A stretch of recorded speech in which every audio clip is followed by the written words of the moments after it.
Well, it's Tuesday. It is. And so we're in the collector's attic. Actually, I've been in the attic bringing stuff You down. have. I've been on the receiving end. Because the ceiling's short up there and shooting up there. It's just much more convenient. It is. Shooting. We've been doing engine kits. We have. And we're still doing engine kits because they're fascinating. This one's highly related to the Visible V8, one of the most popular of the engine kits. The Visible V8 has been out forever though. They've always been on the market pretty much. They come and they go, but they got re-released and re-released and re-released. This one not so. Again, it's another Renwal, I think. I'm pretty sure it was originally Renwal, and it was the Visible Wasp engine. Oh my goodness.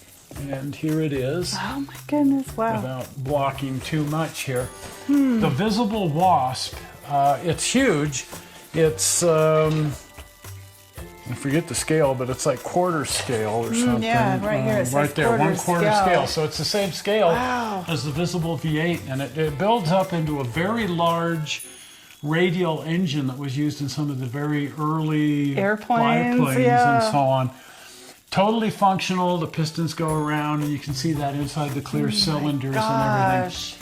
That'd be neat. Was originally released in the early 1960s, and there's one of those original releases. I've never even seen one in person of the original releases, but there's one on eBay as we speak for $1,250. So they're sought after, and then after Revell acquired Renwal, they re-released some of their most popular kits and some of Renwal's most popular kits, and they did a series that year called, I think it was 1982, 84, right in there, called The History Makers.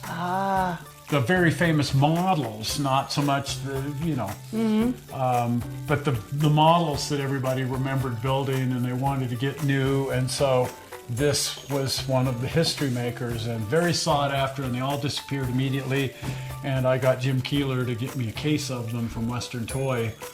And I sold one and I kept the other two. And there's one of the two, and the other one's right there. Wow. So you know, because I had a notion to keep this one, which has a better box, and build the other one. And you never know about me and my notions. So. But these will pop up on eBay from time to time, but even these go for like $450 when they pop up. A very sought after, probably the most sought after of the engine kits. Wow. The Visible Wasp. Originally by Renwal, now by Revell, and actually now not by anybody because you can't get them anymore. Yeah. Wow. So there it is. There it is. A very, very fun kit. That's neat. Well, if you haven't been over to the channel and you're not a subscriber, or you just want to go over to the channel because you have a mind to binge watch for a while, you can click on the blue button, and that'll make you a subscriber if you're not, and it'll take you to the channel one way or the other. That's right. And here it comes. You ready? Zoink! Right there. Well, we're not sure how you found this on the internet. We hope you didn't find it boring. And we will see you here on Sunday as we drive around and screw around doing that. We'll see you. Bye-bye.